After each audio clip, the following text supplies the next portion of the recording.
attacks were over in hours, but the consequences would stretch across an entire decade.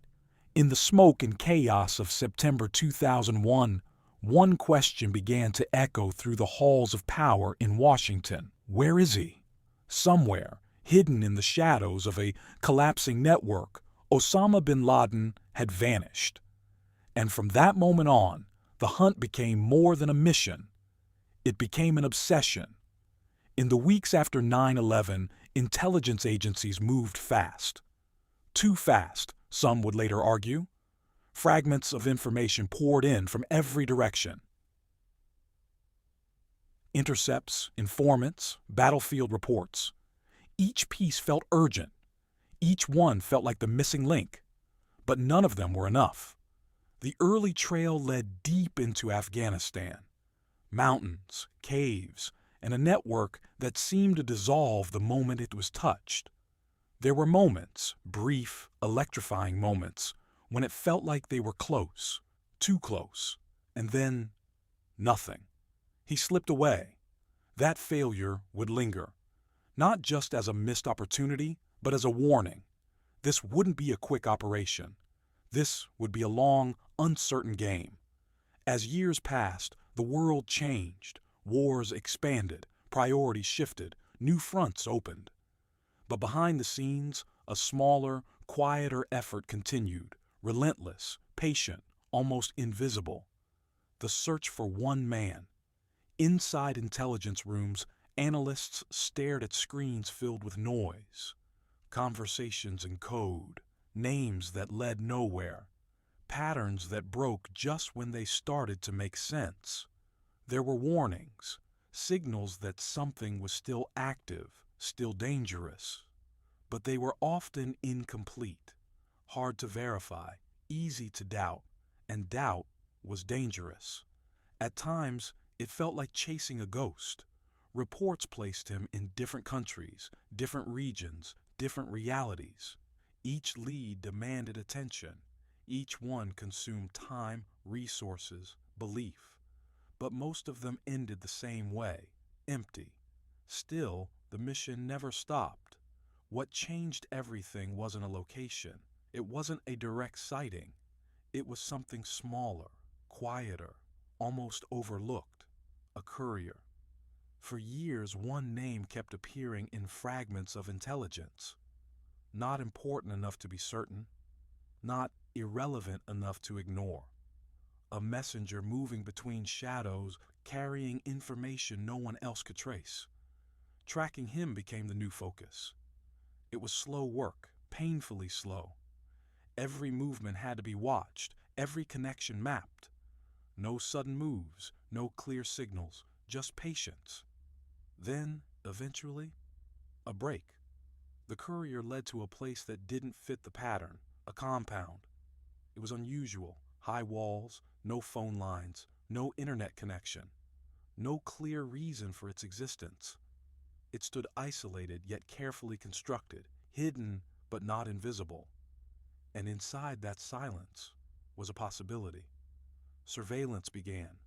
Days turned into weeks, weeks into months. Every movement inside the compound was studied. Patterns were observed, shadows were analyzed. There was someone there, someone who never stepped outside, someone who avoided cameras, someone who lived in complete isolation yet seemed central to everything inside those walls. But no one could confirm it. That was the problem. There was no proof, no clear image, no direct evidence, just behavior, just patterns, just instinct. And instinct is not enough when the stakes are this high. Inside the White House, discussions grew tense. Advisors debated. Analysts presented arguments. Military leaders weighed risks. What if he's not there? What if this is wrong? What if this triggers something far worse? The compound wasn't in a war zone. It was in Pakistan, a country that was supposed to be an ally. Acting without their knowledge could create a crisis no one could predict. But waiting carried its own risks. If they were right, This was the moment, the closest they had been in years, maybe ever. If they were wrong, the consequences would be immediate and global. The decision wasn't just about a target. It was about uncertainty.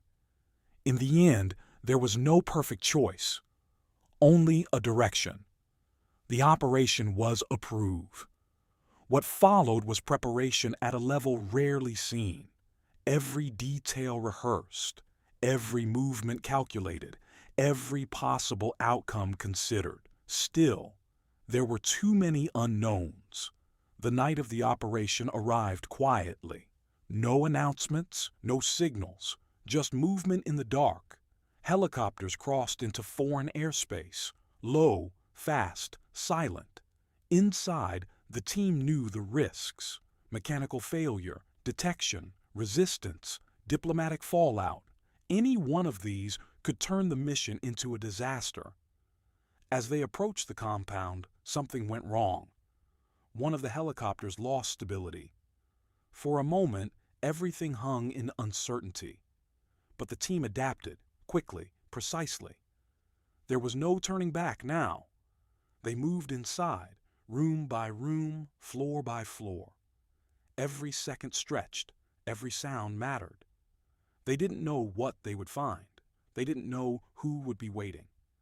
And then they reached him, the man who had disappeared into history, the man who had reshaped global politics, the man who had evaded the most powerful intelligence network in the world for nearly a decade. He was there. The mission, at that moment, became real, not theory, not speculation, reality. Within minutes, it was over.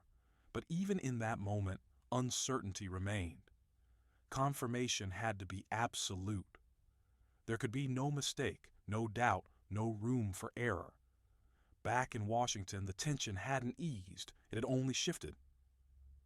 Leaders watched, waited, listened, until finally the message came. The target was confirmed. After 10 years of searching, of missed chances, of fragments and failures, it was done. But the ending wasn't simple, because what followed raised new questions about how close they had come before, about what had been missed, about how long he had been hiding in plain sight. And perhaps the most unsettling question of all, in a world filled with intelligence, surveillance, and constant watch, how does someone stay hidden for so long? The mission ended that night, but the shadow it chased never truly disappeared.